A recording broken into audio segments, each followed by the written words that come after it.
कृषि प्रधान देश की किसानी का इतिहास है पंजाब। इतिहास पंजाब से शुरू होता है। इस देश की किसानी का, इस देश की सभ्यता का। इस देश की जो पहली सभ्यता जो है वो सिंधु घाटी सभ्यता, यही इसी नदी से शुरू हुई है। सिंधु घाटी सभ्यता एक देखा जाए तो पंजाब की ही नदी है सिंधु। 5 नदियां पंजाब से निकलती है। 5 नदियों की भूमि है पंजाब। इसीलिए जहां पर इतनी जमीन उपजाऊ हो कि 5 नदियों की मिट्टी जहां इकट्ठी हो, वहां पैदावार बहुत ज्यादा होती है। हमारे देश में 2 प्रमुख कृषि प्रधान देश क्षेत्र कहे जाते हैं। एक तो गंगा यमुना का उत्तर का मैदान, वो 2 आब कहलाता है, 2 नदियों की मिट्टी। परंतु पंजाब उससे भी ज्यादा 5 नदियों की मिट्टी का इलाका है, प्रदेश है। और वहां पर शुरू से ही पहली सभ्यता जो इस इलाके में, इस समशीतोष्ण कटिबंध जो है पृथ्वी का, इस कटिबंध में ही वैसे ज्यादातर सुमेर, बेबीलोन, ये सारी सभ्यताएं इसी कटिबंध में हुई है। तो इस कटिबंध की, हमारे भारतीय उपमहाद्वीप की या दुनिया की लगभग पहली या दूसरी सभ्यता वो पंजाब से शुरू होती है।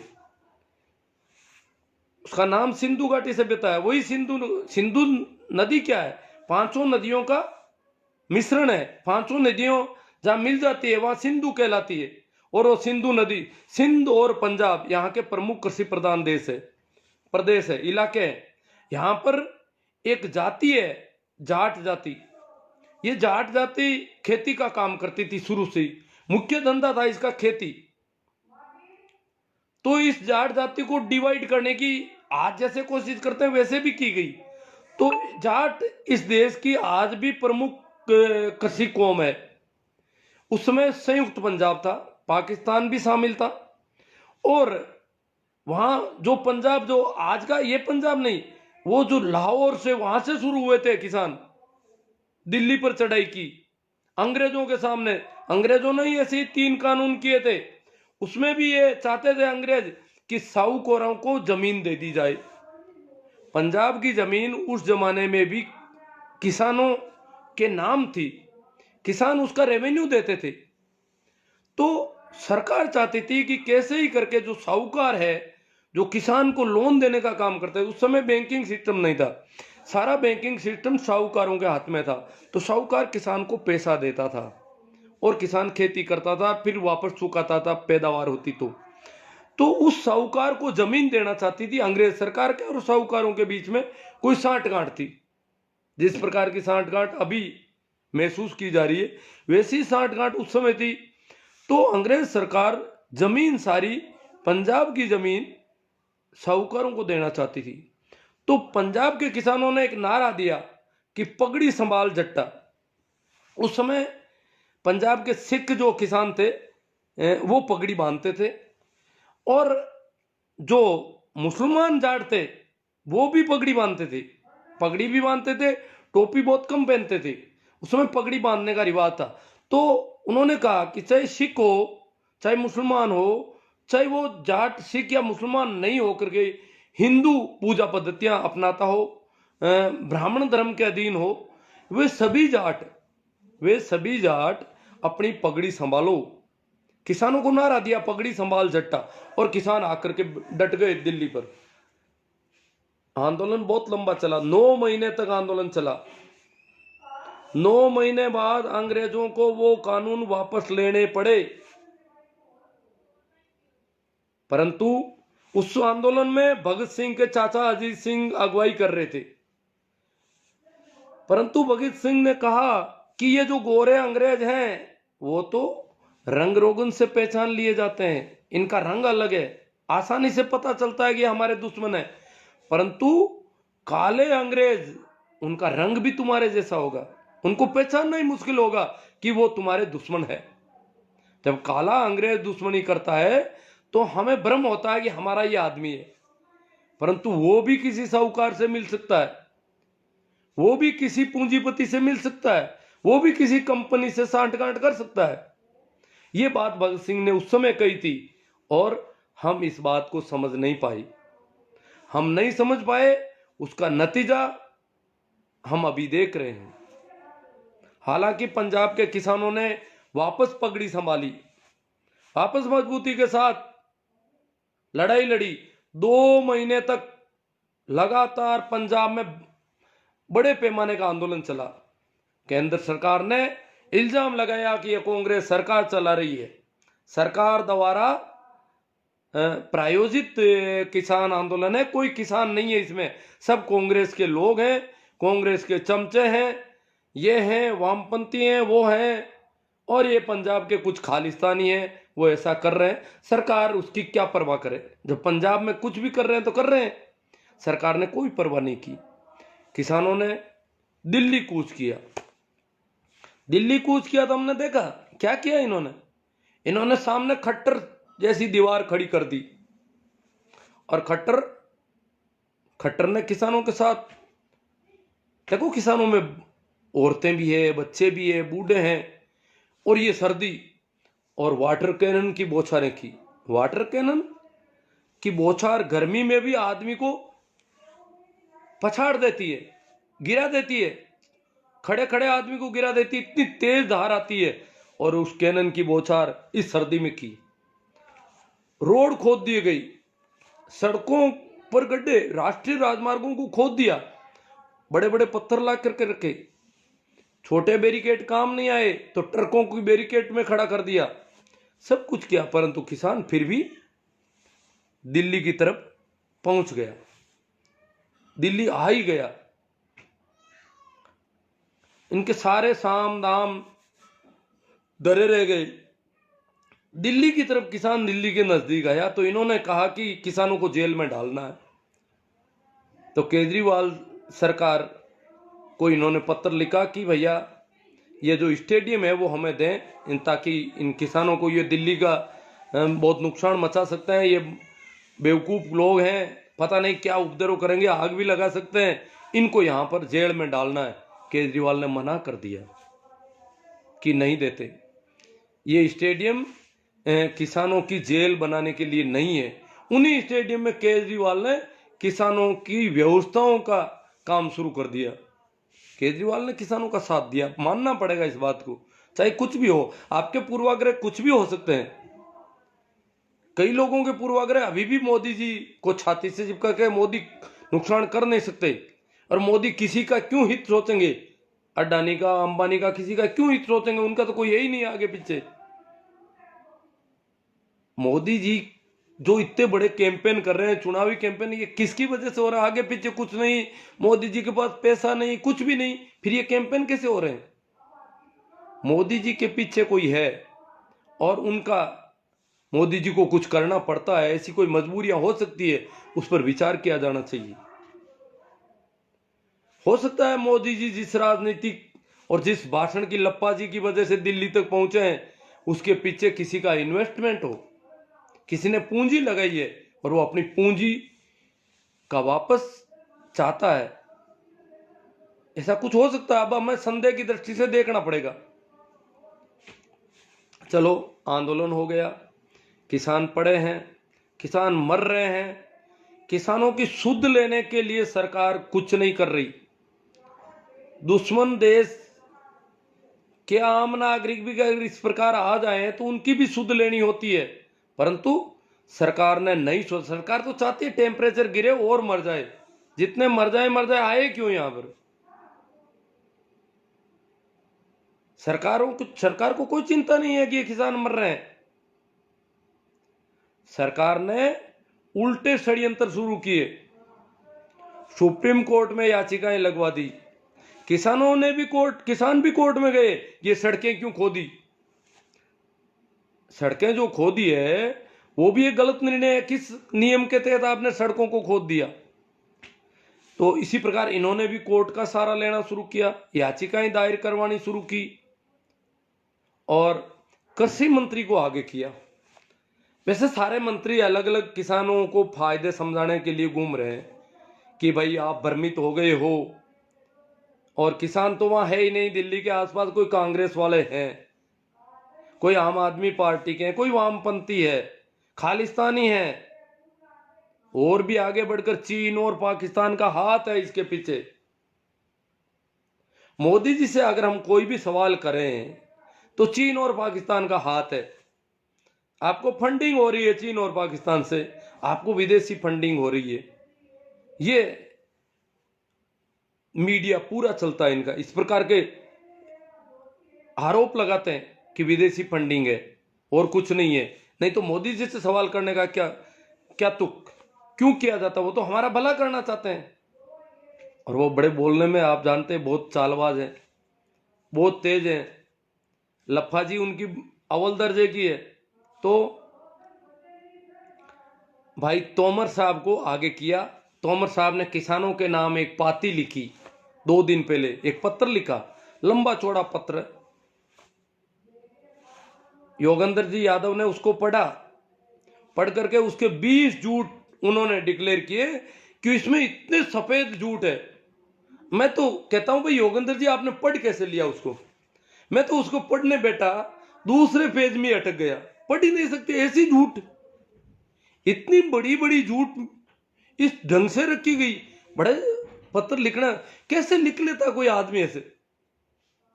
कृषि सुधार आंदोलन का बहुत स्वागत हुआ, लोग मंत्री जी को बाहों में भर रहे हैं कि आपने बहुत अच्छा सुधार आंदोलन, सुधार बिल लाए, उसका बहुत स्वागत हो रहा है देश में। ये पत्र का शुरुआती लहजा है उनका कि जो कृषि के सुधार बिल लाए गए हैं उसका पूरे देश में बहुत स्वागत हो रहा है। अब देखो बताओ कहां स्वागत हो रहा है? ये उस पत्र की हेडिंग उन्होंने दी है। कितना बड़ा झूठ कह सकते हैं इसको? इससे ज्यादा झूठ क्या हो सकता है? कैसे ये कैसे लिख लिया जाता है? कहां देखा इन्होंने स्वागत? इनकी खुद का संगठन भारतीय किसान संघ जो आरएसएस का संगठन है उसने विरोध किया 2 महीने तक इन बिलों का। आज भी उसके बहुत सारे मेंबर, भारतीय किसान संघ के जो नेकर छाप मेंबर हैं, आरएसएस के लोग हैं, वो किसान आंदोलन में खड़े हैं, बोल रहे हैं कि ये किसान बिल सही नहीं है, मोदी जी ने हमारे साथ धोखा कर लिया। वो मोदी जी के भगत थे, वो कह रहे हैं कि ये बिल सही नहीं है। बताओ स्वागत कौन कर रहा है इनका? कहां स्वागत हो रहा है उनका? समझाने के लिए जा रहे हैं, शहरों में समझा रहे हैं, कृषि बिलों के फायदे चंडीगढ़ शहर में समझाए जा रहे हैं, बड़े बड़े शहरों में समझाए जा रहे हैं। किनको समझा रहे हो? वहां कौन से किसान है? किसको फायदे समझा रहे हो? मीडिया वाले वैसे भी आपके कर रहे हैं खूब काम। कच्छ में गए प्रधानमंत्री जी, वहां समझा रहे हैं। गुजरात के लोगों, वैसे भी गुजरात के लोगों को आपने आंदोलन में भाग लेने लायक नहीं छोड़ा, बहुत सारी बंदिशें लगा दी वहां पर कि कोई सोशल मीडिया पर भी इस आंदोलन के पक्ष में कमेंट नहीं कर सकता गुजरात का आदमी। इस प्रकार से पूरी ट्रेसिंग हो रही है, सेंसरशिप लगा दी गई है पूरी की पूरी। तो वहां किसको समझा रहे हो? वहां तो समझ रहे हैं लोग। ये नासमझ लोग तो यहां बैठे हैं, पंजाब में, हरियाणा में, उत्तर प्रदेश में, राजस्थान में, ये लोग ना समझ, इनको समझाओ। आप वहां जाके समझा रहे हो, जो समझे हुए हैं वो तो आपकी बात समझ रहे हैं, वो विरोध नहीं कर रहे हैं, तो समझे हुए समझ लो उनको, विरोध कर नहीं पा रहे हैं वो। तो मंत्री जी ने पत्र में आगे लिखा कि किसानों ने इसके लाभ उठाना शुरू कर दिया। अब ये भोले किसान है, ये तो सड़कों पे पड़े ठहर रहे हैं, पर बहुत सारे किसानों ने तो इन सुधार बिलों का लाभ ही उठाना शुरू कर दिया। आप कहां बैठे हो? पत्र में ये लिखा उन्होंने।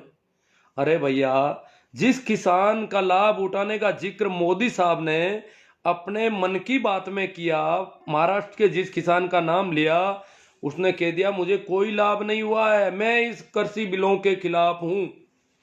तो कौन, किसने लाभ उठा लिया आखिर? वो कौन है गुप्त लोग जो लाभ उठा रहे हैं?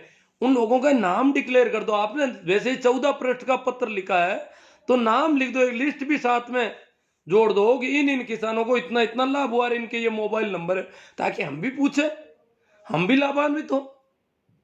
सभी को लाभान्वित करना है, तो वो तो जब पता चलेगा, जब देखेंगे, कोई उदाहरण मिलेगा और उनसे पूछेंगे कि वो लोग लाभान्वित हो गए, तो हम भी हो जाएंगे फिर तो आप उनकी लिस्ट डिक्लेयर करो, उनके फोन नंबर दो, ताकि बाकी वाले किसान उनसे पूछे कि आप किस प्रकार लाभान्वित हुए नए कृषि बिलों से, हम भी होना चाहते हैं। और उसकी झूठों का तो कोई पार नहीं उनके पत्र की। तो मोदी जी को पता चला कि ये पत्र तो मामला बैठेगा नहीं, फिर मोदी जी ने वही सांग शुरू किया जो शुरू से वो करते आए। उनको घड़ियाली आंसू आने भी आते हैं, पता है आपको।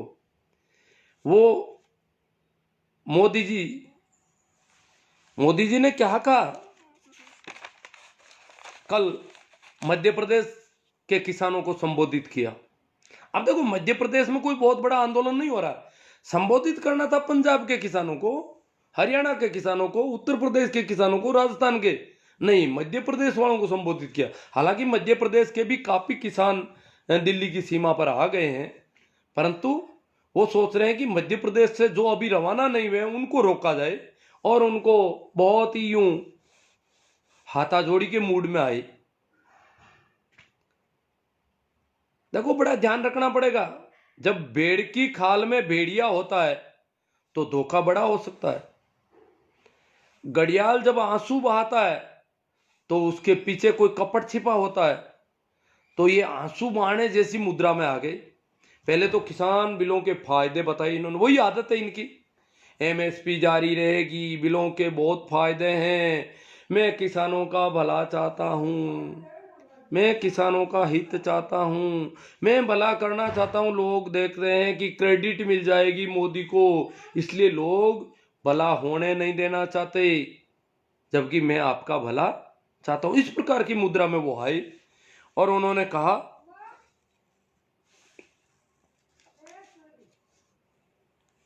कि मुझे किसान के जीवन में आसानी चाहिए। मुझे किसान के जीवन में क्या चाहिए? आसानी। किसान का जीवन बड़ा कष्टपूर्ण है। मोदी जी कहते हैं, हमारी दुखती रग पर उन्होंने हाथ रखा है कि किसान इस ठंड में ऐसे खेतों में रात के अंधेरों में, कभी टॉर्च, हम खेत में रखवाली करते थे, टॉर्च भी नहीं होती थी, यही थी माचिस थी, या माचिस भी घर वाले देते नहीं थे उस जमाने में, माचिस भी महंगी पड़ती थी, इसलिए हम वो कंडे जलाए हुए रखते थे। तो कंडा साथ में लेके जा करके वहां कुछ कंडे और कंटे कांटे जला करके आग करते खड़ी, उससे थोड़ा खेत दिखाई देता था, हम कहते प्रकाश हो गया और जानवर कोई हो तो दिख जाए। इस प्रकार इस अंधेरों में घूमते थे खेतों में, पूरी पूरी रात तारों को देखते रहते थे कि ये तारा यहां आया है, इतनी रात कम पड़ी। कोई घड़ियां नहीं थी उस समय, हमारे पूरी रातें, मुझे याद है सर्दियों में जब हम खेतों की रखवाली करते थे तो पूरी रात हमें तारों का ध्यान था। कार्तिक के महीने में कृतिका नाम का एक तारा मंडल था, वो सूर्यास्त के समय उदय होता था और पूरी रात, आधी रात को वो ऊपर आता था। इस प्रकार माघ इस महीने में जोड़ा नाम का कोई तारा, दो तारे थे, उन जोड़ों को ध्यान रखते थे कि जोड़े कहाँ तक आ गए। उस हिसाब से जब हमारी पारी बदलती आधी रात के बाद तो दूसरे को जगाते कि भैया अब तुम रुकाली करो, हम सो रहे हैं। इस प्रकार किसान खेतों में काम करता है, पानी में कीचड़ में चलता है। तो हालांकि कृषि मंत्री जी ने कहा मैं भी इस प्रकार घूमा हूं, रियर वो कुछ कहानियां बनाई, पर वो झूठ पकड़ में आ जाती है। वो कह रहे हैं पानी जब क्यारी से निकलता तो मैं उधर भागता, तो उधर कहाँ भागते भैया? तो वो तो खुद जब बनाई बातें, वो जो लेटर है वो तो मैं तो इनका नाम लिखा है, बाकी तो वो पता नहीं कोई कलाकार जोड़ते हैं। अब कलाकारों को क्या पता खेती के क्या तरीके हैं। जो लेखक होते हैं अच्छे, वो मंजे हुए लेखक इस प्रकार की भाषा सेट करते हैं। तो मोदी जी तो आप जानते हो मंजे हुए कलाकार हैं, बड़े तेज तरार आदमी है, भाषणबाजी और लफ्फाजी में इनका सानी नहीं है पूरी दुनिया में। ये तो अमेरिका तक जाकर के बातें कह देते हैं, तो इनका कोई मुकाबला नहीं है। और हमारे देश में बड़े, यूरोप के देश बड़ा अचंभा करते हैं, यह भाषण का जो कलाकार होता है उसको यहाँ नेता बनाया जाता है। नेता का मतलब तो ऐसा आदमी होना चाहिए जो शासन को कैसे चलाए, परंतु यहाँ तो भाषण कला किसके पास है, वो नेता होगा, वो देश का मालिक, देश को चलाएगा। तो वो लप्पा जी में कहते हैं कि मुझे किसान के जीवन में आसानी चाहिए। नेताजी जो नरेंद्र जी मोदी कह रहे हैं मुझे किसान के जीवन में, मैं आपका भला सोचने वाला, मुझे किसान के जीवन में आसानी चाहिए, समृद्धि चाहिए। किसान गरीब है, दीनहीन है, वो ठीक होना चाहिए, समृद्ध होना चाहिए। वो गरीबी की, जो किसान की गरीबी है, जो कर्जदारी है, जो किसान आत्महत्याएं हो रहे हैं, उनकी दुखती रग पर हाथ छेड़ा है। हालांकि मोदी जी के जो लोग हैं दूसरे, वो करेंगे किसान कैसे हो गए, जींस की पैंट पहनी हुई है, बड़ी कार है इनके पास, ये गाजर का हलवा खा रहे हैं यहां पर दिल्ली की सीमा पर, इनके पास बड़ी बड़ी गाड़ियां कहां से आ गई, इनको विदेशी फंडिंग हो रही है, किसान है ही नहीं। परंतु मोदी जी को पता है कि किसानों में भाई गरीबी भी खूब है, तो उन्होंने गरीबी पर किया कि मुझे किसान के जीवन में समृद्धि चाहिए, आधुनिकता चाहिए, किसान आधुनिक होना चाहिए। कैसा आधुनिक? जैसे कॉन्टैक्ट फार्मिंग कर सके, पूंजीपतियों से कॉन्टैक्ट कर ले पहले और फिर खेती करे, फिर वो कॉन्टैक्ट वाला पूंजीपति आपको बताएगा दवा कब देनी है, खाद कब देना है, पानी कब देना है, कब क्या करना है, कब नहीं करना है, ये सारी वो बताएगा और उसके कॉन्टैक्ट के अधीन तुम्हारी खेती चलेगी। इस प्रकार की आधुनिकता देना चाहते हैं और इसके लिए वो कानून ला रहे हैं, किसान के भले के लिए ला रहे हैं वो। और वो कह रहे हैं कृपा करो, दूसरे दलों को कह रहे हैं कृपा करके किसानों को बरगलाना भ्रमित करना छोड़िए, किसानों को बरगलाओ मत, भ्रमित मत करो। ये सारे नेता मोदी जी और उनकी पूरी चौकड़ी रोज कह रही है किसानों को भ्रमित कर दिया, किसानों को बरगलाया है, किसानों को ये कर दिया, किसानों को वो कर दिया। अब भाई मोदी जी जिसको भ्रमित नहीं कर पा रहे उनको कोई भ्रमित कर सकता है क्या? मोदी जी और इनके चेले चपाटी अगर किसानों को भ्रमित नहीं कर पा रहे हैं तो इसका मतलब किसान भ्रमित होने वाला नहीं है। इनका दुख ही यही है कि किसान अब भ्रम में नहीं आ रहा है, हमारे भ्रम जाल में नहीं फंस रहा है। तो मोदी जी आगे कहते हैं, फिर वही दांव पेच जो संसद की चौखट पर लगाया था, अंबेडकर का नाम लेकर के कहा था कि अंबेडकर की वजह से इतना गरीब और आम आदमी, पिछड़ा आदमी इस संसद की चौखट में प्रवेश कर रहा है। बड़े आंसू बहाने आते हैं इनको, बड़े नाटक करने आते हैं। तो इस प्रकार हमें उनके ऊपर की खाल को नहीं देखना है, हमें इनके पेट के अंदर क्या है वो देखना है, इनके अंतस में क्या है वो देखना है। तो इन्होंने कहा कि फिर भी अगर किसी को आशंका है तो, मोदी जी क्या कहते हैं, मैंने तो बहुत भला किया, फिर भी अगर किसी को आशंका है तो मोदी जी ने तो भला किया, फिर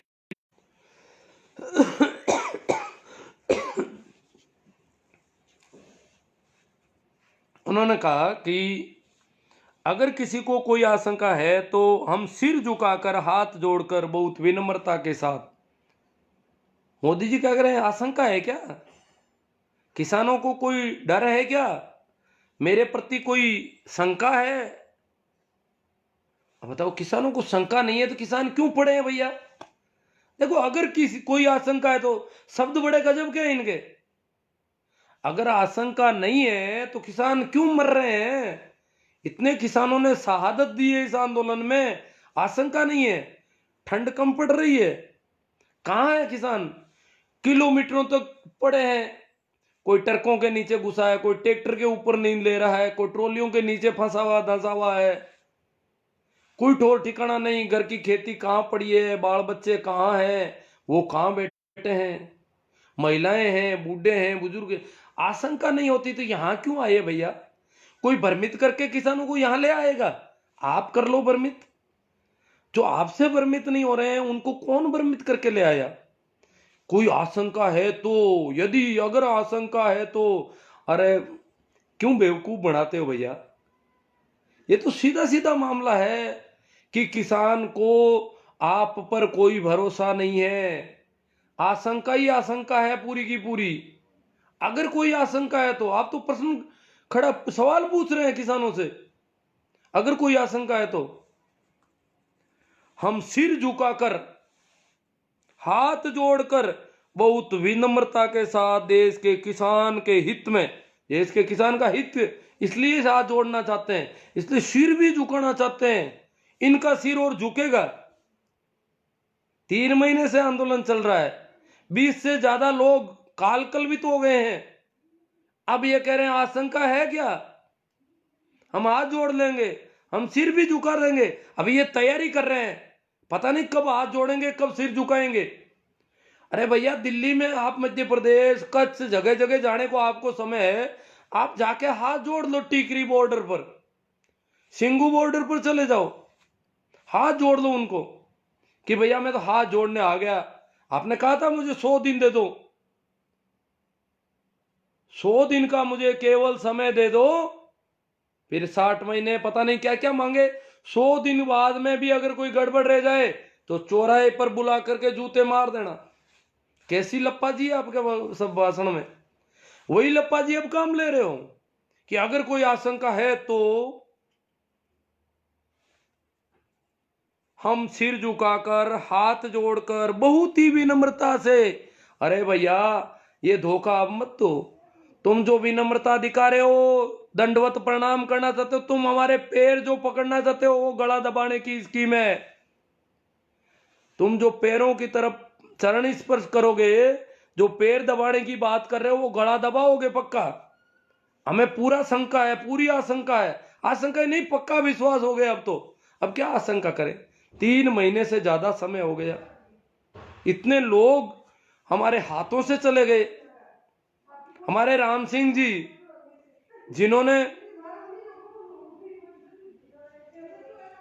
अपने नोट में लिखा कि किसानों का यह दर्द मुझसे नहीं देखा जाता, देख नहीं पाता मैं इसको, भाव आवेश में आ गए, वो भावों में आ गए और उन्होंने अपनी शहादत दे दी। कितने लोग शहीद हुए हैं और हो जाएंगे। इतनी ठंड पड़ रही है, कोई व्यवस्था नहीं, कोई चारा नहीं।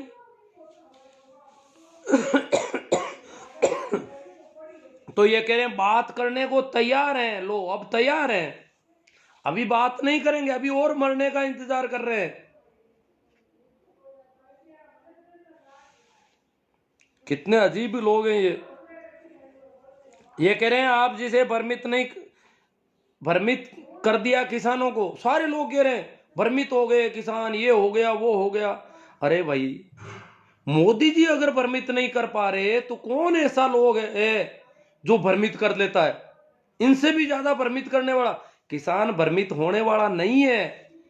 अब वो धोखा देना छोड़ो, वो भोला वाला किसान नहीं रहा। जब आपसे, मोदी जी से भ्रमित नहीं हो रहा तो किसी और से भ्रमित हो जाएगा।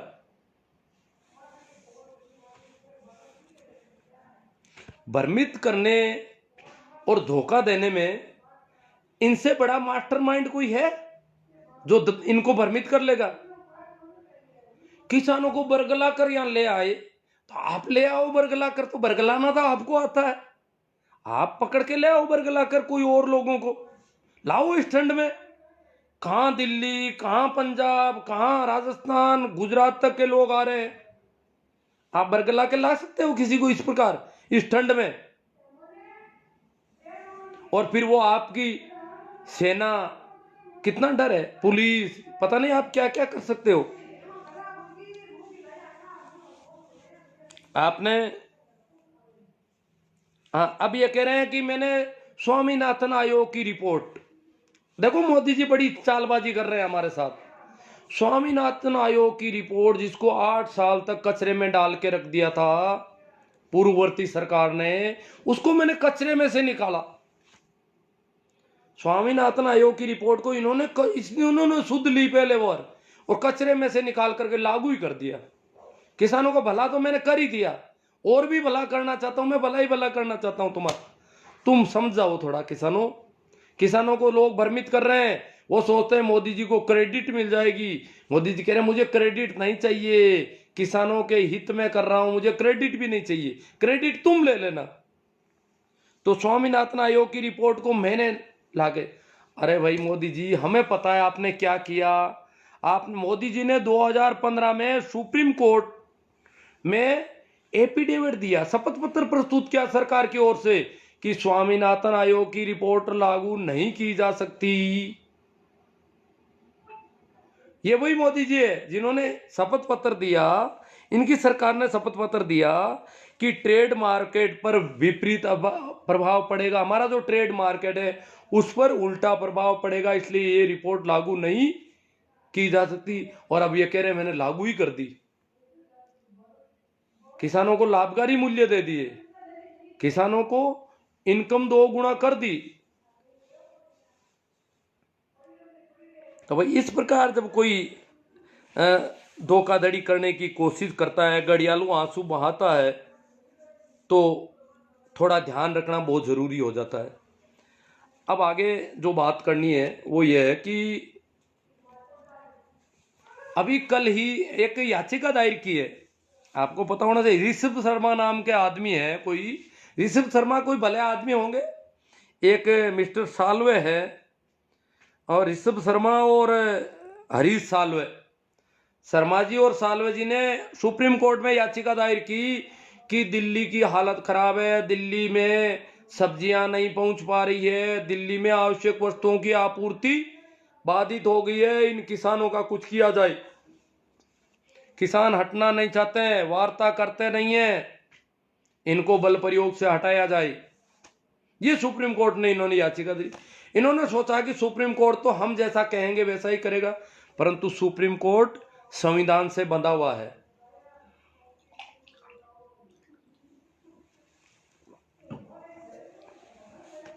जिन बोबड़े पर इनको भरोसा था, जज बोबड़े, जिन पर इनको भरोसा था कि वो हमारे पक्ष में फैसला देंगे, कह देंगे कि किसानों को बल प्रयोग से हटा दिया जाए यहां से, दिल्ली को इस प्रकार, भाई दिल्ली में वो न्यायाधीश रहते हैं, और दिल्ली में अगर आवश्यक वस्तुओं की आपूर्ति नहीं होगी तो हमारा जीवन संकट में पड़ जाएगा, इसलिए इन किसानों को दिल्ली की सीमाओं से हटा दो, ऐसा आदेश कर देंगे। परंतु उन्होंने वैसा नहीं किया। इन्होंने खूब कहा कि दिल्ली में राशन पानी की कमी होने वाली है, दिल्ली की हालत खराब हो जाएगी, किसान तो 9 महीने का राशन लेके आ रहे हैं। मिस्टर शर्मा जी कह रहे हैं सुप्रीम कोर्ट में कि किसान तो 9 महीने का राशन लेके आ गए, किसान 6 महीने का लेके आए थे, परंतु किसानों को राशन अभी तो उन्होंने छेड़ा ही नहीं, राशन दूसरा मिल रहा है उनको, तो अड़ोस पड़ोस से और आने लग गया राशन। राशन की कोई कमी नहीं है, 1 साल भी कोई समस्या नहीं आएगी राशन की, और मोदी जी चाहेंगे तो 24 तक का राशन ले आएंगे किसान, तो 2024 तक किसान को यहीं रह जाएंगे। तो शर्मा जी ने जब ये कहा तो सुप्रीम कोर्ट ने स्पष्ट शब्दों में कहा कि शांतिपूर्ण प्रदर्शन करना मौलिक अधिकार है, इस देश के प्रत्येक नागरिक का मौलिक अधिकार है कि वो शांतिपूर्ण ढंग से, संवैधानिक तरीके से सरकार को के खिलाफ प्रदर्शन कर सकता है। संविधान बनाने वालों को पता था कि यहां काले अंग्रेज बहुत घातक हो सकते हैं। यह काले अंग्रेज जो 113 साल पुराने कानून वापस लेके आए, पंजाब के लोगों ने पुराना इतिहास देखा कि ये वही बात हो रही है। वो साहूकारों को जमीन देना चाहते थे, ये पता नहीं साहूकारों को देना चाहते हैं या चोरों को देना चाहते हैं, ये तो मैं नहीं जानता, परंतु कुछ नीयत में खोट जरूर है इनके भी। तो सुप्रीम कोर्ट ने स्पष्ट शब्दों में कह दिया, सरकार का जो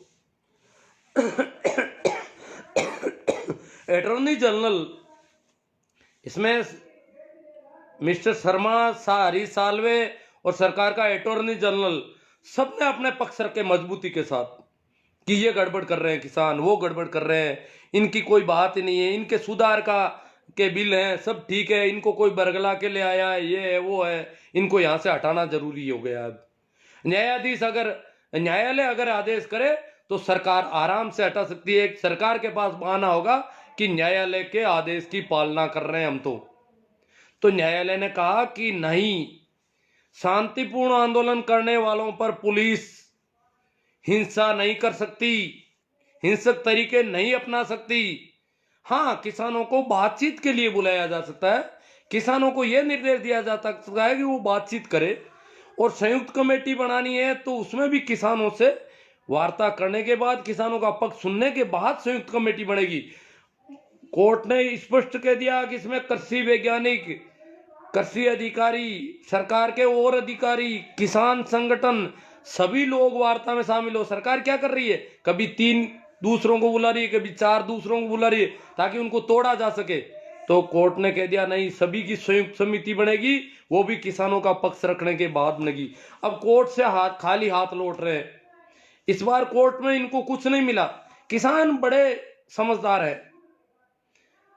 अचंभित हो रही है पूरा देश अचंभित है, व्यापारी अचंभित है कि किसान इतने समझदार कैसे हो गए। किसान भी पढ़े लिखे लोग हैं, किसानों ने संविधान पढ़ा है, संवैधानिक हक जानते हैं। किसानों ने इन बिलों को पढ़ा नहीं क्या? ये कहते हैं किसानों को बहकाया जा रहा। किसानों ने बिलों को पढ़ा है, बिलों के अंदर छिपी कूटनीति और छल कपट को देखा है, तब जाकर के किसान रवाना हुए हैं। ऐसे किसान रवाना होने वाले, ऐसे बरगला करके किसानों को कोई रवाना नहीं कर सकता। इसलिए ये किसानों को अभी भी भोला भाला समझ रहे हैं। जैसे मुंशी प्रेमचंद की कहानियां है, किसानों, मुंशी प्रेमचंद ने किसानों की बहुत कहानियां लिखी और उसमें किसान को भोला भाला बताया, क्योंकि किसान के साथ जागीरदार, जमींदार, साहूकार जो छल कपट धोखे, जैसे सेंगोटन का केला और जमींदार पकते ही खाने के लिए ले गया।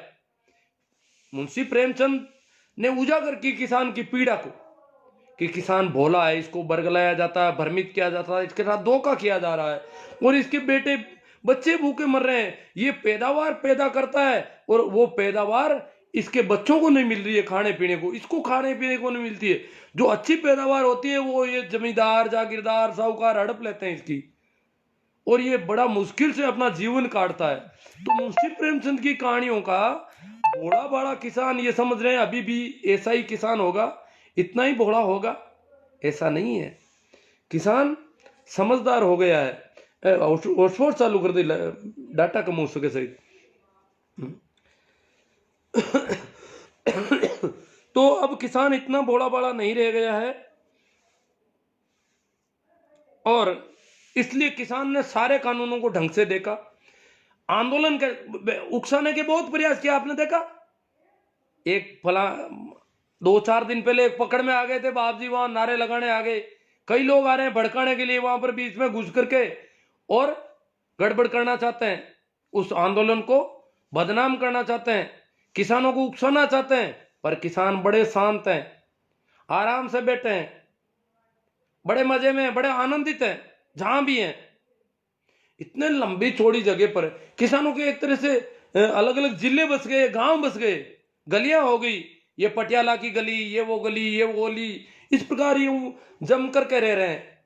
और अब तो उन्होंने आने जाने में बदलाव करना शुरू किया, उसमें भी सरकार नजर रख रही है कि बदलाव नहीं कर सकते। किसान क्या है कि जिनको खेती संभालने के लिए जरूरी हो गया वो बदल रहे हैं। सरकार कह रही है ऐसे बदल बदल के आएंगे तो किसान तो कभी उठेंगे ही नहीं यहां से। तो उसमें भी कुछ षड्यंत्र करने की कोशिश कर रही है अब सरकार कि इनको बदलने मत दो, जो है वही रहो, दूसरे नए नहीं आए। ये किसान क्या कर रहे हैं, वही टोलियां भर के जा रहे हैं, टोलियां भर के दूसरे आ रहे हैं। तो उसको रोकने की के लिए सरकार अपना दांव चलाने की कोशिश कर रही है। तो किसानों को अब भोला भाला नहीं समझा जाना चाहिए, ये हमारी पीड़ा है। अब किसान समझदार है, किसान किसी के धोखे में नहीं है, किसान किसी की जालसाजी में आने वाला नहीं है और न आ रहा है। बड़े इन्होंने देखो, इनके बड़े बड़े राजनेता जिनको सांसद मंत्री कहते हैं, उन्होंने हमारे किसानों के संबंध में पता नहीं क्या क्या टिप्पणियां कर दी। 1 मिनट, चलो अभी चल रहा है, डाटा बंद होगा देखें। हाँ, तो जो राजनेता है, मंत्री है, वो लोग किसानों को चाहे जो कह रहे हैं खालिस्तानी, देखो खालिस्तानी होना कोई खराब नहीं है वैसे देखा जाए तो, परंतु खालिस्तान जैसे नक्सलबाड़ी एक गांव है, एक इलाका है बंगाल का, वहां के किसानों की जमीन जब हड़पी जा रही थी तो किसानों ने उसके विरोध में आंदोलन किया। सरकार तो कानून के तरीके से काम लेती है, अध्यादेश लाती है, नियम बनाती है, सब नियम कायदे से काम करती है। तो सरकार के पास बल प्रयोग भी होता है। किसानों के सामने बल प्रयोग हुआ, नरसार हुआ, मारे गए किसान, फिर भी किसान अपनी जमीन बचाने के लिए मरने लग गए और बहुत बड़ा आंदोलन हो गया, आग लग गई एक तरह से। तो उसके बाद ये कहते हैं नक्सलवादी हैं। ये तो नक्सलबाड़ी इलाके के लोग, किसानों ने जब अपनी जमीन के लिए प्राण देने शुरू किए तो उस आंदोलन का नाम नक्सलवाद है। इस प्रकार जब भी कोई किसान आदिवासी, गांव का आदमी सरकार के इस प्रकार के कानूनों का विरोध करता है, इस प्रकार के षड्यंत्रों का विरोध करता है, तो उसको ये नक्सलवाद बोलते हैं। आजकल शहर के लोग भी इस प्रकार करते हैं तो उनको कह रहे हैं अर्बन नक्सलवाद। नक्सलवाद बदनाम है, जबकि नक्सलवाद कोई गलत नहीं है। खालिस्तान का मामला भी कोई गलत नहीं। पंजाब के लोगों ने कोई अलग स्टेट की मांग नहीं की, तो फिर क्या कहें उनको? उनको खालिस्तानी कहो, उनको पाकिस्तान प्रेरित कहो, पाकिस्तान प्रेमी कहो, चीन का सहयोग है इनके पीछे, टुकड़े टुकड़े गैंग। ये टुकड़े टुकड़े गैंग कहां से आया? वही जेएनयू में जब नारे लगाए इनके आदमियों ने, चड्डी गैंग ने साइड में नारे लगाए कन्हैया के भाषण के साइड में, और उन नारों को बताया कि कन्हैया के लोगों ने, जेएनयू के बच्चों ने लगाए, और ये उस समय से इनके पास टुकड़े टुकड़े गैंग, वो नारे इनके लोगों ने लगाए थे, परंतु वो कह रहे हैं जो हमारे पक्ष में नहीं है वो टुकड़े टुकड़े गैंग है। तो अब किसान शब्द जो है वो पर्याय बना दिया है। जो गोबर भक्त लोग हैं ना, जो गोबर खा लेते हैं, पी लेते हैं, स्नान कर लेते हैं, उनको कुछ भी, जो इसके हिमायती हैं, वो आजकल किसान शब्द को भी नक्सलवाद के पर्यायवाची बना दिया उन्होंने। नक्सल और किसान पर्यायवाची है, टुकड़े टुकड़े, कटवे, मुल्ले, पता नहीं क्या क्या। मतलब किसान, कटवे, मुल्ले, नक्सली, देशद्रोही, पाकिस्तानी, वामपंथी, कांग्रेसी, ये सारे एक पर्यायवाची है। किसान का और चाहे कांग्रेसी को, उसको एक ही मानते हैं वो वामपंथी है। अरे वामपंथी तो होगा जब तुम, वामपंथ आंदोलन का नाम है। जब कोई किसी का शोषण करता है तो उसके खिलाफ जो खड़ा होता है शोषित वर्ग, उसको कहते हैं वामपंथी। जो परंपरा के खिलाफ खड़ा होता है, दक्षिण पंथ के खिलाफ खड़ा होता है, उसको वामपंथी का। वामपंथी होना कोई बुरा थोड़ा ही है। वामपंथी अगर किसी का स्वाभिमान जिंदा होता है तो वो खड़ा होता है उसके सामने। तो पर किसानों का अब किसान शब्द भी उन शब्दों के साथ जोड़ लिया गया। किसान यानी खालिस्तानी, यानी टुकड़े टुकड़े, यानी पंजाबी, यानी मुल्ले, कटवे, पता नहीं क्या क्या कहना चाहते हैं ये। आतंकी, आतंकी कहा किसानों? क्या आतंक है? बिल्कुल शांति से बेटे, आतंक तुम मचा रहे हो।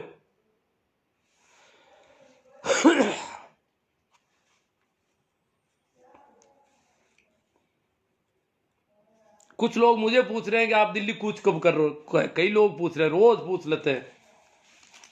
भैया आपको मैं यहां बेटा तकलीफ दे रहा हूं, तो दिल्ली जाऊंगा तो क्या पता आपको ज्यादा तकलीफ नहीं हो जाए कहीं। ये भले आदमी नहीं पूछ रहे, वही गोबर भक्त जो बेवकूफ टाइप के लोग हैं वही पूछते हैं, जिनका माइंड वॉश कर रखा है। वो मुझे पूछते हैं कि आप दिल्ली कब जा रहे हो, आप यहीं बैठे बैठे भाषण दे रहे हो, यहीं फेसबुक से चल रहे हो। मैं मेरी योग्यता जानता हूं कि मैं जितना काम यहां कर सकूंगा उतना वहां नहीं कर सकूंगा। जब मैं यहां पे बाजार में नहीं जा सकता, मैं किसी से बातचीत नहीं कर सकता कानों की गड़बड़ की वजह से, तो मैं वहां जाके करूंगा क्या?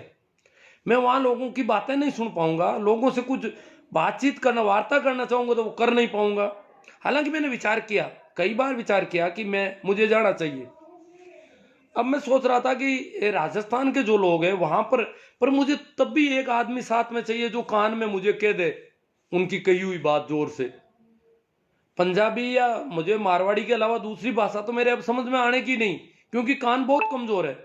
और जब भाषा में थोड़ा सा डिप्रेस, लहजा भी चेंज हो जाता है तो कान बात का पता नहीं लगा पाते। ये कानों की प्रॉब्लम है मेरी। तो मैं पंजाब वालों से तो बात करने का प्रश्न ही खड़ा नहीं होता, हरियाणा वालों से भी बात नहीं कर पाता। अब राजस्थान वाले अभी दिल्ली से 100 किलोमीटर पहले शाहजहांपुर पे रोके हुए, वहां पर जाने का मेरा काफी विचार है, देखता हूं। पर मैं सोचता हूं कि मैं वैसे भी, क्योंकि मेरे कान कमजोर हुए हैं तो वो नाक की बीमारी की वजह से हुए हैं। मुझे जुकाम की बहुत बड़ी बीमारी रहती है और छोटी छोटी ठंड मुझे पकड़ लेती है, तो बीमार होने का खतरा तो मेरा बहुत ज्यादा है। दूसरा, सुन नहीं पाता हूं, इसलिए पूरा विचार करके, पूरा तय करके ही मैं उधर जाऊंगा। तो बाकी जाने का मेरा बहुत मन है। और आप तो भेजो ही मत मुझे, तो कोई किसानों का प्रतिनिधि के रूप में किसान लोग भेजेंगे तो मैं जाऊंगा। किसानों, जो किसानों के विरोधी हैं, जो अंधभक्त हैं, वो मुझे उकसा करके दिल्ली भेजना चाहते हैं। मैं नहीं जाऊंगा उनके कहने से। मेरा खुद का मन है जरूर कि मैं उसको देख के आऊं, उसका गवाह बनूं थोड़ा बहुत। तो मोदी जी ने जिस महाराष्ट्र के किसान का जिक्र किया मन की बात में कि उसको फायदा हो गया, बहुत फायदा हो गया, वो किसान कह रहा है, वो किसान इनकार कर चुका है और वो किसान बिलों के खिलाफ है। कल या परसों की बात है, शायद केजरीवाल जी ने अपनी विधानसभा में, देखो केजरीवाल ने एक तो इनको स्टेडियम नहीं दिया, केजरीवाल इनके गले की फांस बन रहा है दिल्ली में। अब किसानों का अच्छा समर्थन किया है, किसान आंदोलन, हालांकि किसान किसी राजनेता को अपने पास नहीं आने देते, कोई आ गया अपनी बात रख दो, अपने ढंग से रख दो, बाकी किसान किसी के बेखाओं में नहीं आने वाले। परंतु फिर भी उसका जो समर्थन है, दिल से समर्थन है, उसने सहयोग किया किसानों का। किसानों की जो स्थितियां हैं वहां पर, जो इलाज की व्यवस्था है, जो भी पानी की, बिजली की, जो भी वो कर सकते हैं, वो उन्होंने प्रयास किए हैं जो कर सकते हैं। दूसरा, उन्होंने किसानों के लिए जो कारागृह बनाने की कोशिश थी, वो भी उन्होंने रुकवा दी। फिर इन्होंने कल या परसों में केजरीवाल ने बिलों को निरस्त करने का संकल्प पास किया। कुछ लोग कहते हैं कि पंजाब वालों ने कृषि बिल निरस्त कर दिए, तो फिर क्या दिक्कत है आपको? पंजाब वालों ने कृषि बिल निरस्त कर दिए, तो पंजाब वाले क्यों कर रहे हैं गड़बड़? पंजाब वाले कृषि बिल निरस्त नहीं कर रहे, ये संकल्प लेते हैं निरस्त करने का।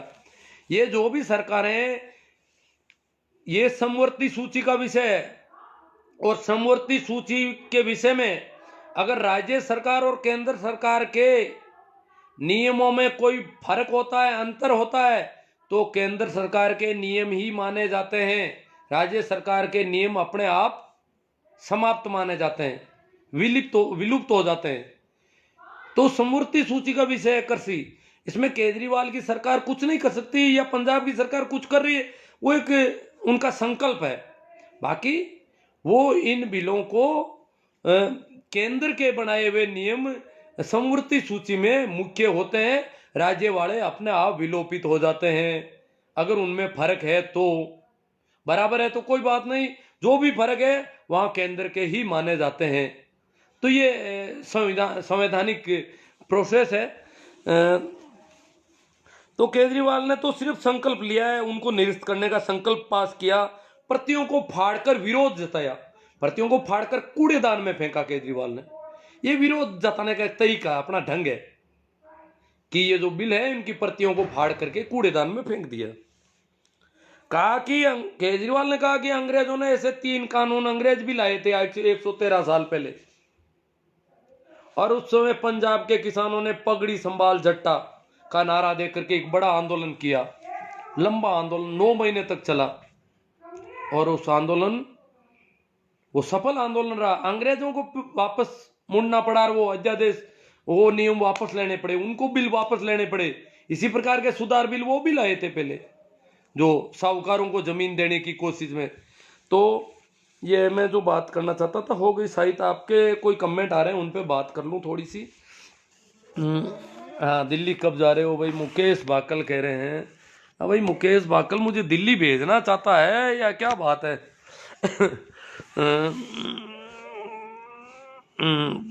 दिल्ली के बारे में मेरा वीडियो आपको पीछे लेकर के सुनना पड़ेगा थोड़ी देर बाद में। मैं अब देख लेता हूँ इसको, जो कमेंट आ रहे हैं उनको देख लेता हूँ ठीक से। हाँ, छैला तांडी जी बहुत ही क्रांतिकारी स्वभाव के हैं। ये कह रहे हैं कि पंजाब के किसानों ने दिखा दिया कि भगत सिंह के वंशज है।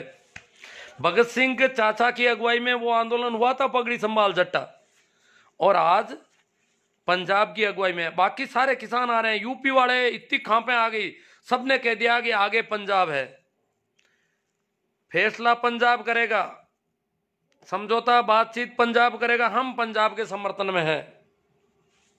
तो इस प्रकार से बड़ा लोगों का बड़ा भाव है, बड़ा त्याग है कि हम इस पंचायती में नहीं पढ़ना चाहते।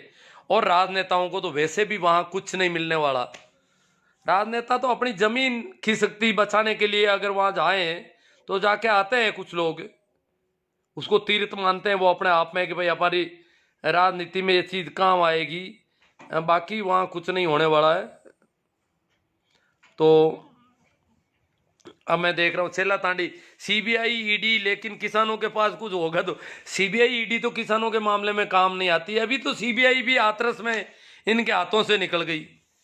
इन्होंने हाथरस में जो इन्होंने बहुत सारी झूठ फैलाई थी पूरे मीडिया ने, वहां सीबीआई ने भी इनके पक्ष में नहीं रही। इस प्रकार अनिल राजौरिया कहते हैं देश हमारा है, हमें समझना चाहिए। भैया ये कमेंट कहीं निकल गया। किसान आंदोलन में राजस्थान का जाट, देखो राय बहादुरों के वंशजों से ज्यादा कोई इस दुनिया में झूठ नहीं बोल सकता।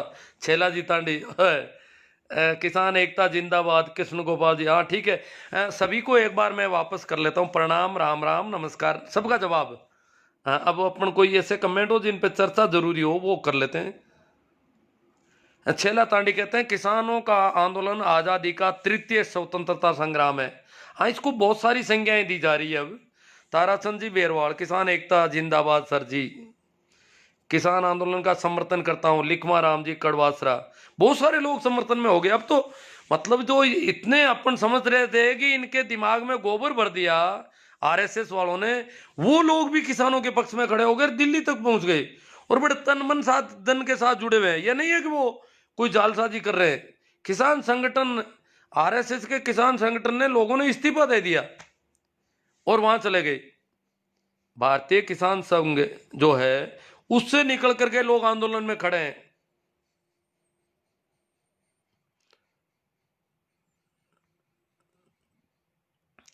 महेंद्र चौधरी, सुन लो फायदे और नुकसान अगर समय है तो। जेठाराम जी चौधरी, ठीक है। महेंद्र जी चौधरी की किसी कमेंट का जवाब दे रहे हैं। सतगुरु दीन दयाल की, देखो अब कोई बात हो, देखते हैं कोई कमेंट ऐसा हो जिसको थोड़ी चर्चा हो जाए तो हो जाए। हाँ, राजू मोइल, राजस्थान के जाट समाज मेघवाल कब तक किसानों के मुद्दे से भागते रहोगे, समय की मांग है बहुजनों एक हो जाओ। देखो किसानों का जो मुद्दा है, किसानों का अब नहीं रहा है, ये सबका मुद्दा है।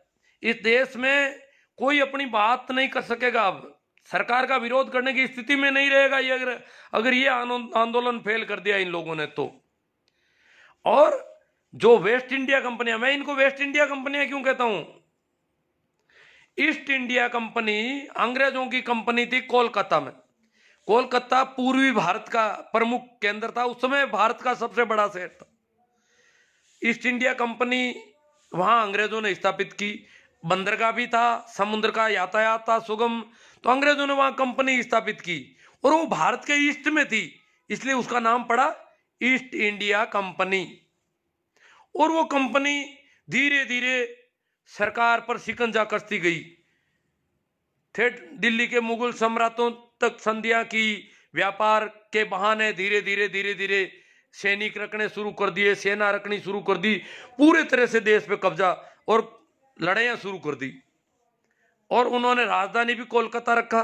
तो वो ईस्ट इंडिया कंपनी थी। अभी ये जो दो कंपनियां वेस्ट इंडिया की है, ये गुजरात की है, इसलिए मैं इनका नाम देता हूं वेस्ट इंडिया कंपनियां। वो ईस्ट इंडिया थी, वो अंग्रेजों की थी, गोरे लोगों की थी, ये काले लोगों की है। यहाँ गुजरात के व्यापारी हैं, बड़े चालबाज हैं, बड़े धोखेबाज हैं, चुपचाप बैठे हैं, कुछ नहीं, आगे नहीं आ रहे, परंतु उनकी सेवा में सब कुछ हो रहा है। इन्होंने बड़े बड़े साइलो बना दिए, 2-2 लाख टन के साइलो क्षमता के साइलो, जिनका बहुत बड़ा किराया। अभी आरटीआई से बहुत सूचनाएं लोगों ने प्राप्त कर ली है इन दिनों में, तो उससे पता चला कि बहुत बड़ा धोखा हो रहा है। तो इनके इतने बड़े साइलो जो बने हुए हैं और इनसे जो अनुबंध है 20-20 साल का, 30-30 साल का, सरकार के लिए वो गले की फांस बन रहा है। अगर इनको खुली छूट नहीं दी गई व्यापार की, किसानों का अनाज खरीदने की जो खुली छूट इन्होंने दी है कि कितना आवश्यक वस्तु अधिनियम से हटा लिया अनाज को, तो ये खरीदेंगे और साइलों में भरेंगे, तो वो अगर छूट नहीं दी गई तो उन साइलों का क्या होगा। सरकार के लिए ये दिक्कत है, इसलिए सरकार हर हालत में हाँ नहीं भरने वाली है।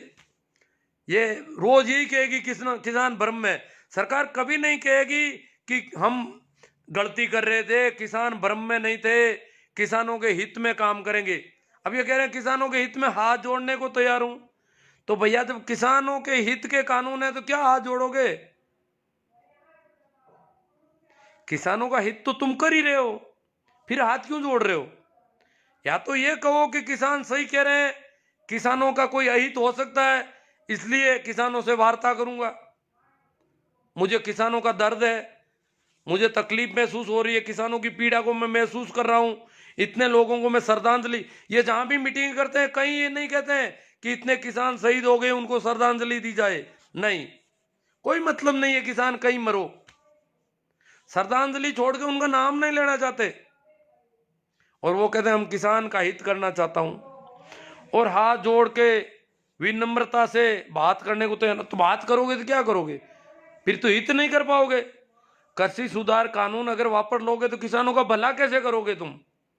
तुम कह रहे हो भला हम कर रहे हैं, फायदा कानूनों से है तो कानून आप वापस लेने से रहे, वो जिद है, आप फायदा समझाते फिर रहे हो, और एक तरफ कह रहे हो हाथ जोड़ लूंगा, झुक जाऊंगा। तो ये किसानों और मजदूरों के नहीं, छोटे व्यापारियों के लिए भी वेस्ट इंडिया कंपनियां घातक होगी। ये जो वेस्ट इंडिया कंपनियां है ये सारे बाजार शून्य कर देगी आने वाले दिनों में, अगर इसी प्रकार हावी रही तो। ये तो कोरोना में भी बहुत कुछ कमा चुकी है, तो ये धीरे धीरे बहुत ज्यादा मजबूत हो रही है और इनकी नीयत ठीक नहीं लग रही है। तुलसाराम जी धड़के, मोदी की चाय ठंडी होगी। नहीं सर जी, यहाँ से समाज को जगाते रहो। हाँ, ये सुभाष जी कह रहे हैं कि आपको नहीं जाना है कहीं भी, यहीं से करते रहो। तो ठीक है, मैं तो वैसे भी देखो जाने का एक विचार तो है, देखता हूँ, वो अलग बात है। बाकी यहाँ से तो प्रयास जारी रहेगा मेरा। हाँ, छेला तांडी, आरएलपी सहित एनडीए के अन्य घटक दल भी उनका साथ छोड़ रहे हैं। अजी घटक दल ही नहीं, बीजेपी के बहुत बड़े नेता जो केंद्रीय मंत्री रह चुके हैं, वीरेंद्र जी ने कल सरकार को कह दिया कि सरकार इन कानूनों को वापस ले। वीरेंद्र सिंह जी भाजपा के वरिष्ठ नेता है हरियाणा से, जो लगभग उत्तर भारत में अगर किसान नेता माने जाएं भाजपा में तो वो सबसे बड़े किसान नेता। हालांकि इस बार उनको कैबिनेट में नहीं लिया सरकार ने, परंतु वो बहुत वरिष्ठ नेता है, बड़े नेता है, बड़े दमदार नेता है हरियाणा की राजनीति में। उन्होंने कह दिया कि ये कानून वापस ले। बीजेपी की खुद की पार्टी के पहले व्यक्ति हैं जिन्होंने पार्टी लाइन से अलग होकर के बात कही है। और घटक दल तो, अकाली दल तो कैबिनेट मंत्रालय से हरसिमरत कौर कब की इस्तीफा दे चुकी है, कब का विरोध कर रहा है, और अब हनुमान जी बेनीवाल भी लगभग एक तरह से अलग हो गए हैं।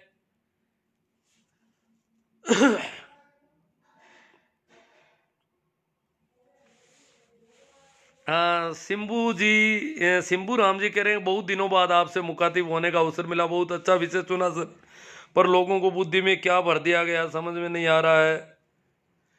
नहीं, अब तो काफी लोग समझ रहे हैं, मुझे तो अचंबा हो रहा है कि ये लोग इतना कैसे समझने लग गए। बाकी इनको तो बहुत ही फंसा रखा था हिंदू मुस्लिम में, हिंदू मुस्लिम इस कदर भर दिया कि इनको अपना बाप भी बाप नहीं लगता, ऐसी हालत कर दी। तो ये जो हो रहा है वो बहुत अच्छा हो रहा है। सर आपका जुकाम अरविंद केजरीवाल की तरह ही है। हाँ, नहीं, जुकाम बहुत ज़्यादा रहा, इसकी वजह से मेरे कानों की सुनने की क्षमता कमज़ोर रह गई, लंबे समय तक रहा। दिनेश जी डोगीवाल करें, धन्यवाद आपको किसानों की सच्चाई सामने लाई।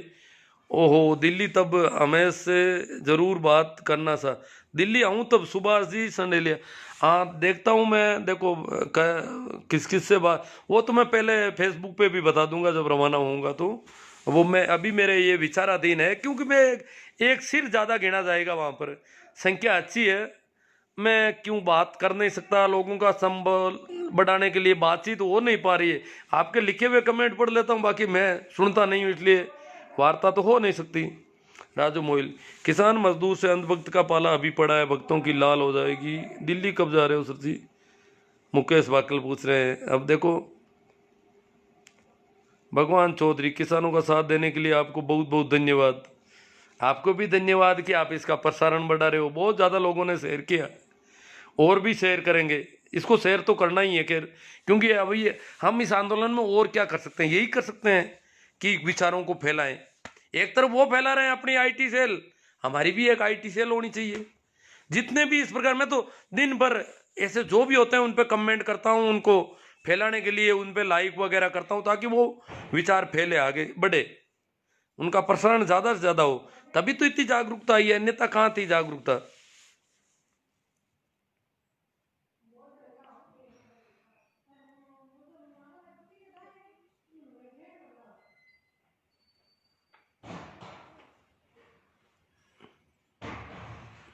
मुकेश गोदारा जी कह रहे हैं कि सर आपका वीडियो बहुत ही शानदार, बहुत अच्छी बात है, शानदार है तो फैलाओ भाई। हाँ, तो कई कई जगह अच्छी बात हुई है जरूर इस वीडियो में, इसलिए इसको फैलाया जाना चाहिए। क्योंकि हो सकता है आप में से कुछ लोगों ने कहीं ऐसी जगह सुन लिया हो, कई बार मैं ठीक बात नहीं कर पाता हूँ, तो कई जगह कोई अच्छी प्रभावी बात हुई है, तो जब फैला हो गया तो ये फैलेगा। अब मैं इसको यूट्यूब पे भी डालूंगा, और वो यूट्यूब के वीडियो भी अपन को फैलाना है। मेघा राम जी सियाग, राम राम साहब, बिलों का दूरगामी प्रभाव क्या पड़ेगा? बिलों के दूरगामी प्रभाव जितने भी है, देखो कृषि जिंसों को आवश्यक वस्तुओं में नहीं रखा, इसलिए इनका कोई भंडारण कर सकता है,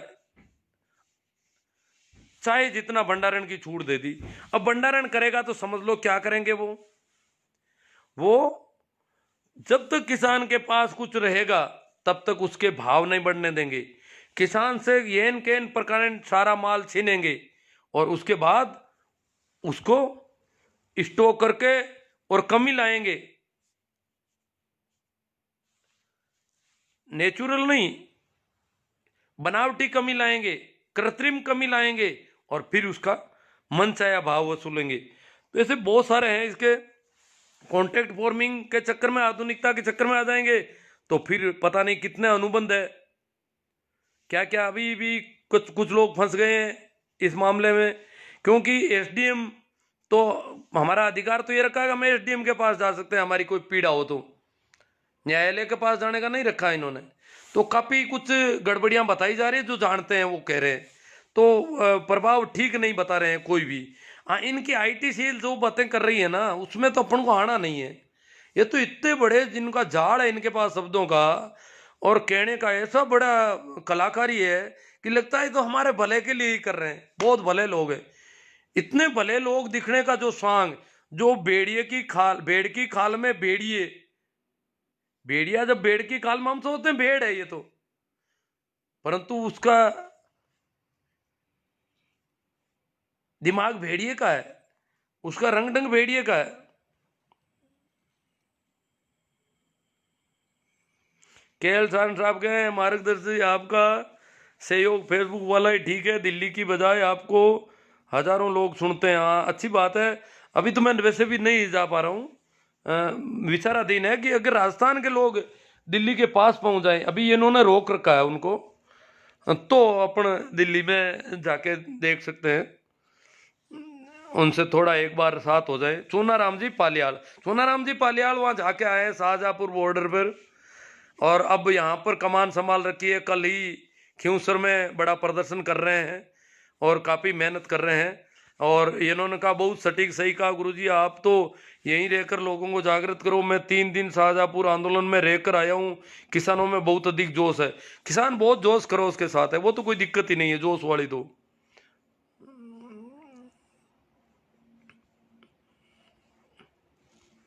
ये देखो, इन्होंने कानूनों के बारे में काफी जो इनके पास थी, वो बलदेव जी चौधरी ने रखी है। इन्होंने कहा कि मोदी जी कह रहे हैं कि आयोग की सिफारिशों पर अमल के लिए प्रतिबंध है, तो हजूर फिर आपने किसानों को फसलों की एमएसपी में C2 लागत से 50% अधिक रिटर्न मिलने की गारंटी नए कानून में क्यों नहीं जोड़ी? अगर आप प्रतिबद्ध हैं तो ये जोड़नी चाहिए थी। आप तो सिर्फ एमएसपी की ही बात कर रहे हैं, और वो भी बात ही कर रहे हैं। ये सारे देखो, ये इन्होंने सारे ढंग से ये लिखा है। आप सभी लोग जो है बलदेव जी के, इनको ठीक पड़े। इनमें भी क्या है कि C2 और ये चीजें थोड़ी क्लियर खूब आगे रखे हैं इसके पीडीएफ, आप उनको ढंग से पढ़ो। और मैंने तो जो भी पढ़ा है अब तक, याद तो मुझे ज्यादा रहता नहीं, परंतु उसमें ये साफ लग गया कि ये बहुत बड़ा षड्यंत्र है और हमारे साथ धोखा किया जा रहा है सीधा सीधा। राजस्थान के किसान भाजपा कांग्रेस में बंट गया, आरएलपी थोड़ा संघर्ष कर रही है। नहीं, कोई बंटने वाली बात नहीं है। राजस्थान का किसान बहुत बड़ी तादाद में 5-6 किलोमीटर, शाहजहांपुर गांव से शाहजहांपुर बॉर्डर 6 किलोमीटर पड़ता है। 6 किलोमीटर का जो नेशनल हाईवे है वो तंबू ही तंबू लगे हुए हैं ठेठ तक। 6 किलोमीटर में किसान हो गए हैं वहां पर, और रोज बढ़ रहे हैं, या नहीं है कि कम हो रहे हैं। तो ऐसी बात नहीं है। राजस्थान को अब इस प्रकार का इल्जाम, हाँ उनको जाने नहीं दिया गया, उन्होंने सड़क पर जो वाटर कैनन वगैरह लगा रखे हैं, किसान रुक गए। देखो सरकार तो बहुत कुछ कर सकती है, किसानों के सामने सेना को भी खड़ा कर सकती है, पर सरकार को डर है कि सैनिक, देखो सैनिक दुश्मनों के सामने खड़े करने के लिए होते हैं। देश के अंदर अगर सैनिकों का काम लोगे, देश के नागरिकों के खिलाफ सैनिकों को काम में लोगे, तो सैनिकों का मनोबल कमजोर पड़ता है। सैनिक कमजोर पड़ते हैं, वो भी उस तरह से लड़ाई नहीं लड़ सकते जैसे दुश्मन से लड़ते। इसलिए सरकार की दिक्कत है कि सैनिक दुश्मन जैसा व्यवहार किसानों के साथ नहीं कर पाएंगे, और इस वजह से सरकार सेना को नहीं लगाना चाहती। फिर सुप्रीम कोर्ट के बहाने कोई बल प्रयोग का प्रयास था, वो भी अभी इनके ठंडे बस्ते में पड़ गया। अब ये फायदे गिनाने वाला चल रहा है, इनका चला रहे हैं, कब तक फायदे गिनाते हैं। किसानों को कोई दिक्कत नहीं है, किसान वहीं बैठे रहेंगे, क्योंकि किसान इनके उकसावे में आने वाले। आंदोलन थोड़ा तेज जरूर करेंगे, परंतु शांति के साथ, संवैधानिक प्रावधानों के साथ, बड़ी समझबूझ से। किसान आंदोलन यूं नहीं है कोई बेवकूफी में हो रहा है सब कुछ, आदिवासियों की तरह वो नहीं है। बहुत पढ़े लिखे लोग, किसानों ने इकोनॉमिक्स पढ़ लिया है, किसानों ने लॉ पढ़ लिया है, किसानों ने संविधान पढ़ लिया। किसान तो अब हर जगह पहुंच गए किसानों के बच्चे। ये नहीं है कि सारे बच्चे यूं ही जय हो करने वाले हो, नहीं नहीं, किसानों के बच्चे समझदार बहुत हैं। ये तो अब इनको भी पता चल गया कि मामला गड़बड़ हो गया। किसानों को जैसा बेवकूफ, जैसा बोला बाला समझा था, वैसे नहीं है अब किसान। और किसानों ने उन लोगों को, अपने दुश्मनों को पहचानना सीख लिया, जो छोटू राम जी ने कहा था। तो अब मामला बड़ा अलग हो रहा है। अमरचंद जी गिंटाला, असली किसान पार्टी में नहीं बढ़ता, असली किसान केवल किसान आंदोलन का समर्थन कर रहा है, बाकी अन्न खाना छोड़कर गोबर खाने वाले टटपुंजिए किसान का विरोध कर रहे हैं। हाँ विरोध कर रहे हैं। अब तो भैया, अब तो कुछ लोग गाय और सांडों को दिल्ली की ओर ले जा रहे हैं। मैंने कहा भाई इनके गोबर गोमूत्र की आपूर्ति कर दो। दिल्ली में गोबर गोमूत्र के बहुत पक्षधर रहते हैं, और वहाँ जो भी हैं शहरी लोग हैं, उनको गोबर गोमूत्र भी तो पूरा मिलना चाहिए। किसान गांधीगिरी दिखाए कि लो भाई अनाज नहीं खाना है तो ये लो गोबर गोमूत्र, हम गायें और सांड यहाँ छोड़ देते हैं आपकी दिल्ली में, तो आपके पर्याप्त मात्रा में, प्रचुर मात्रा में गोबर मिलेगा, आपको गोमूत्र मिलेगा। पंचगव्य बना लेना, पंचामृत बना लेना। देखो पंचगव्य जो पंचामृत है उसमें गोबर गोमूत्र ये मिक्स होते हैं, 5 चीजें होती है गाय की। तो ये गायें जो है दिल्ली की तरफ रवाना कर लिए कुछ किसानों ने। छेला तांडी कह रहे हैं चौधरी वीरेंद्र सिंह जी का हम स्वागत करते हैं। हाँ उन सबका स्वागत, हनुमान जी बेनीवाल का स्वागत, वीरेंद्र सिंह जी का स्वागत, अकाली दल वालों का स्वागत, जो भी किसानों का सहयोग करना चाहेंगे उनका सबका स्वागत है। और इन सबके तन मन और बल सहयोग की वजह से ही आंदोलन आगे बढ़ रहा है।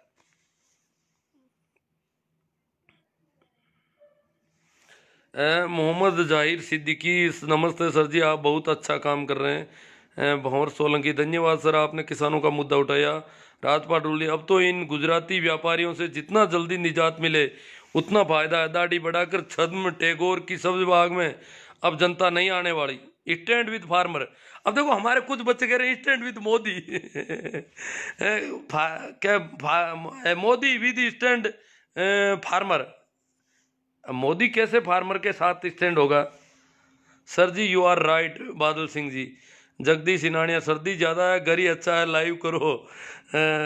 जीतेगा किसान, हारेगा शैतान। वसीम खान, ठीक है, आपके विचार किसान आंदोलन पर अति सराहनीय है, हम सब किसान आंदोलन का समर्थन कर रहे हैं। अमरचंद जी गिटालिया, जय जवान जय किसान। राजा राम जी,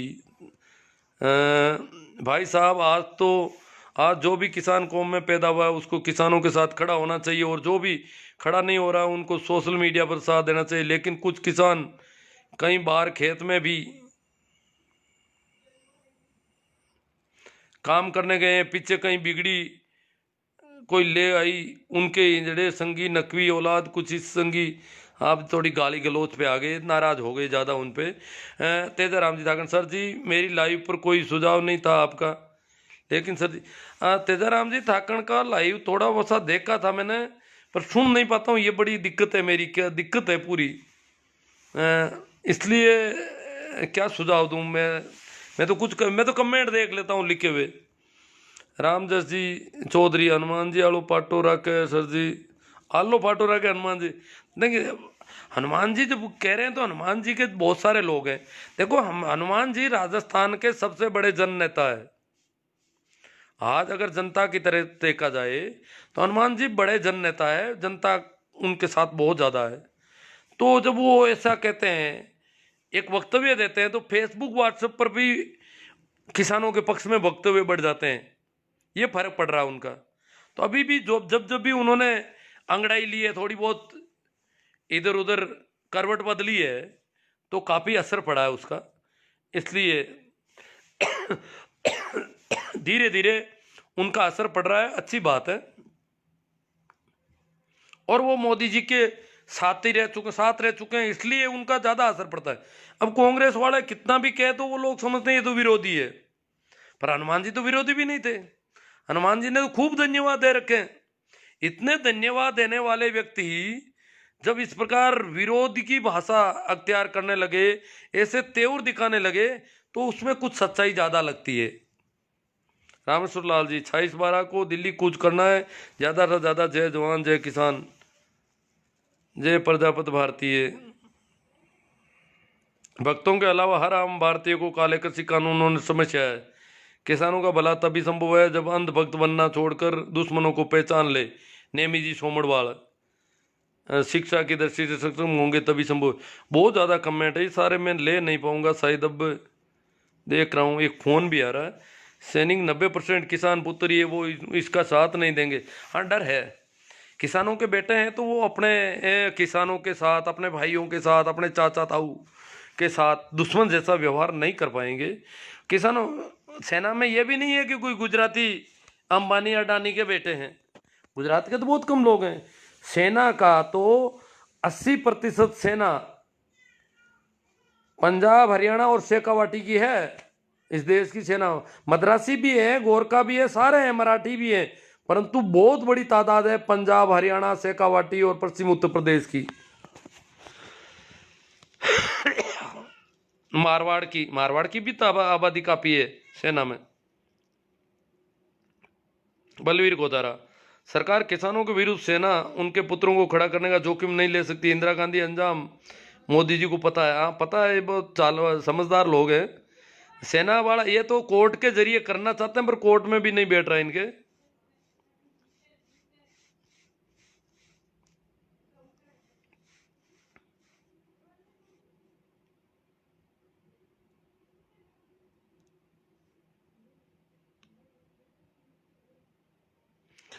भाई अमृतलाल जी कह रहे हैं कि जय जवान जय किसान देश का अन्नदाता है। जो किसान के साथ बिल्कुल गलत कर रहे हैं, जो किसान के साथ खड़े रहेंगे वही किसान है। आज आपने किसानों की आवाज़ को उठाने का काम किया, बहुत ही सराहनीय। अमर सिंह जी, सर जी इसकी जड़ संविधान में है, उसको कूरे दो आप। अब देखो मैं वैसे काफ़ी काम करता हूँ, आप देखो तो मेरी हैसियत देखो आप तो कि काफ़ी ठीक भी नहीं हूँ।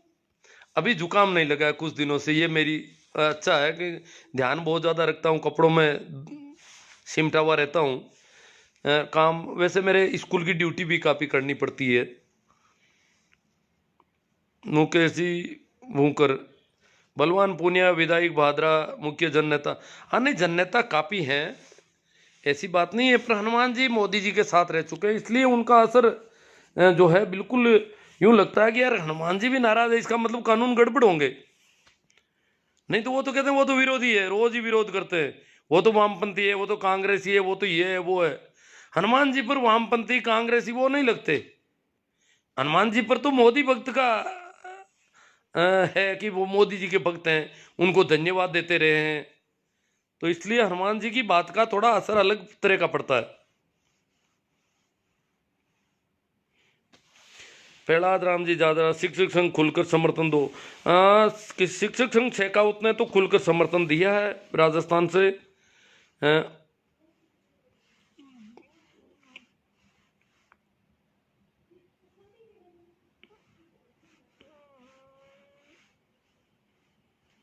बलवान जी पूनिया बीच में है। देखो बलवान जी पूनिया और ये अमरा राम जी, पेमा राम जी, ये तो संघर्ष करते रहे हैं सड़कों पर।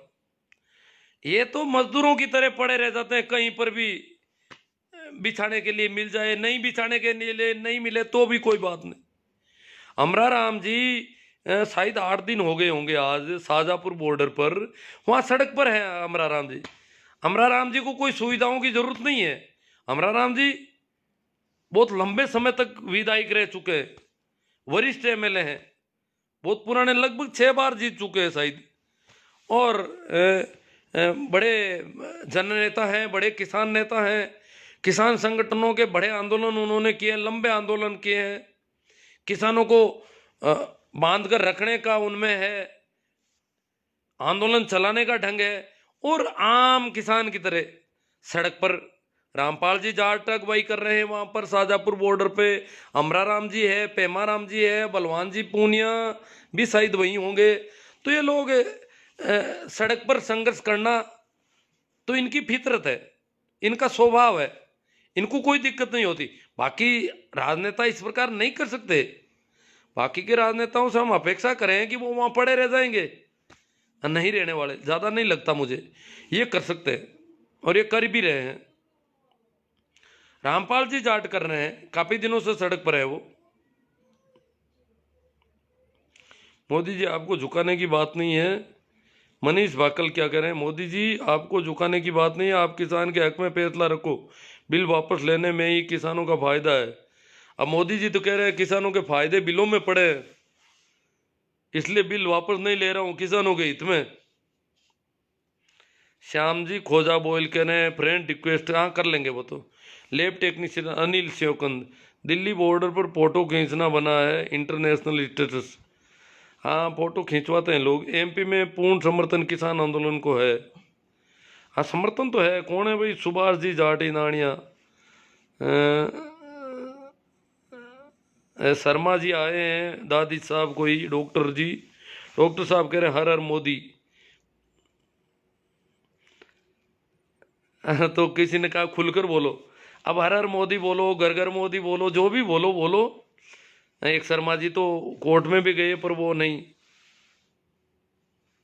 हाँ भाई भूंकर साहब कह रहे हैं मुकेश जी की बलवान जी भी, हाँ बलवान जी भी वही होंगे। बलवान जी, पेमा राम जी, अमरा राम जी वहाँ सड़क पर है, इतने दिनों से तंबुओं में बैठे हैं। ऐसे तंबू, ये हवा लकड़ जला करके अपनी सर्दी भगा रहे हैं। भाई शाम खोजा बोल करें, अभी जो सरकार कर रही है वो पूरा किसान विरोधी है, तीनों बिल किसानों के लिए पर सरकार आसानी से पीछे नहीं हटने वाली है। ये फायदे बताएगी अभी बहुत दिनों तक। बहुत गड़बड़ है सरकार के दिल में, बहुत पता नहीं क्या है। बाकी किसान कहते हैं कि हम भला नहीं चाहते, आप मत करो हमारा भला, हमें तो आप हमारे भरोसे छोड़ दो, ऊपर ये नहीं छोड़ना चाहते। ठीक है तो धन्यवाद। एक फ़ोन भी आ रहा है और काफ़ी लंबा लाइव हो गया है मेरे हिसाब से, और अब सारे कमेंट मैं नहीं देख पा रहा हूँ। आप सभी को एक बार फिर मेरी ओर से प्रणाम, नमस्कार, राम राम, और इसे ज़्यादा से ज़्यादा शेयर करें। इसके अलावा मेरे यूट्यूब चैनल पर भी खूब ऐसे मिल जाएंगे वीडियो के लिंक, अगर आप शेयर करें बहुत सारे ऐसे मोटिवेट करने वाले वीडियो मिल जाएंगे। अलग से मैंने प्ले लिस्ट बना रखी है किसानों की, किसानों से संबंधित, तो वो जो है आप उसको शेयर करेंगे तो बहुत लोगों को कुछ सारा मिलेगा। धन्यवाद, आभार।